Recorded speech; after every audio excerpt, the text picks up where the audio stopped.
Hi, I'm Colonel Mustard, and today I'm going to be promoting the next-gen Fortnite graphics for the PC, PS5, and the Xbox Series X.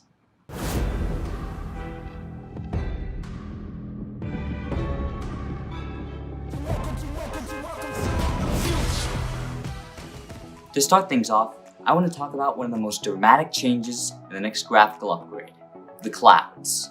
Ever since Chapter 1, Fortnite has had a lack of puffs adorning the sky, but not with this new addition. Our game devs have worked day and night to add in the new clouds to Fortnite. Starting with the update, you'll have an immediate disadvantage when choosing a drop spot off the Fortnite battle bus, because the clouds are covering the entire map so you can't see anything.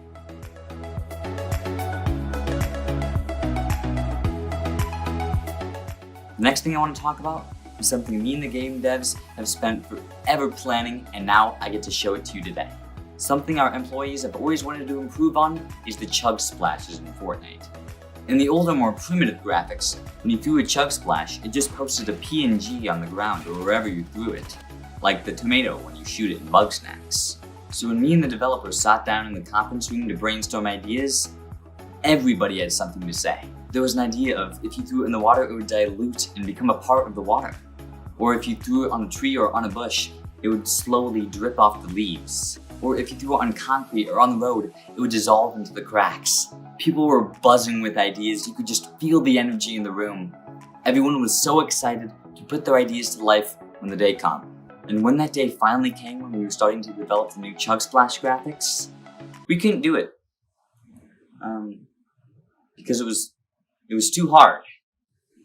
Yeah, no. So, we just put little fluorescent balls that were kind of like the color, and those would kind of go everywhere and disappear within a couple of seconds of you throwing it.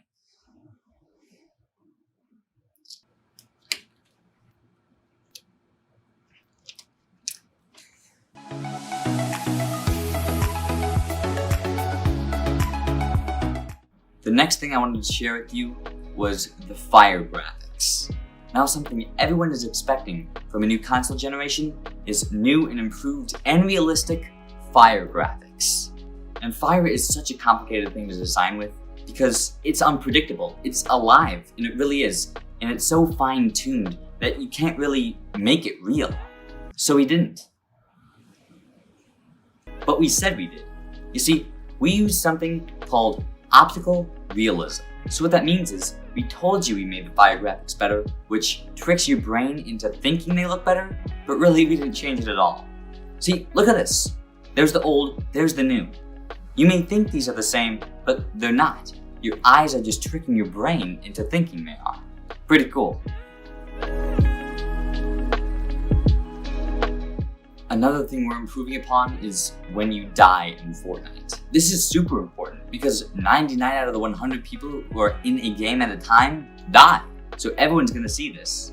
And so that put a lot of pressure on us. So what we wanted to do is when you die, you fall into the ground, and instead of just little blue cubes dissipating into the air, they break up and fall onto the ground, and eventually they disappear. It was really cool, and I forgot who exactly had the idea for it, but we spent a lot of time on it, and it looked super good in the end. But when the time came, even 8 months after the PS5 is released, when you die, you'll see that it's just the same as before. We were hoping you forgot about it, because in truth, we did too. We were just too lazy to put the code in.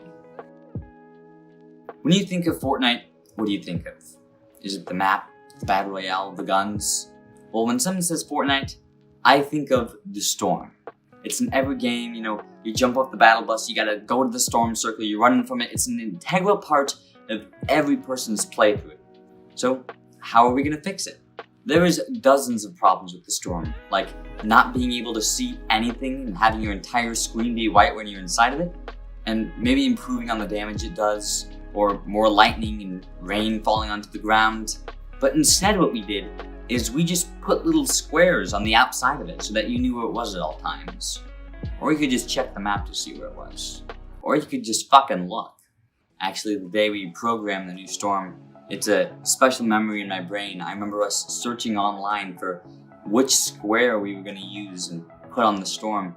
And I remember finding this little purple square, and I myself actually I put like 5 of the squares on the storm circle, and what I did was I put it on there. I did a little sheet. I sheet formatted it, and then I just turned the transparency down. It was a 1-hour process. It was a lot of fun. We were laughing. We were sitting there, you know, oh, which square are we gonna pick? But we turned out picking a purple one, and that was really nice.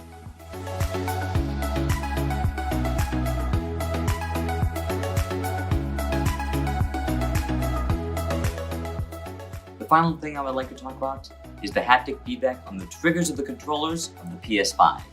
If you didn't know already, the PS5 controller has HD rumble and haptic feedback on the controllers, so that the triggers can tighten up if you're shooting a bow, or you can feel the footsteps. And this one feature has opened the floodgates for an infinite amount of possibilities for Fortnite PS5. With a huge variety and catalog of guns to different sized people and the weight that they could move. And what we did was none of that. You'll realize that if you play Fortnite on the PS5, it feels exactly the same as a PS4 or even a PS3. Thank you for tuning in on the promotion for the graphical upgrade for the next generation of Fortnite. Game on!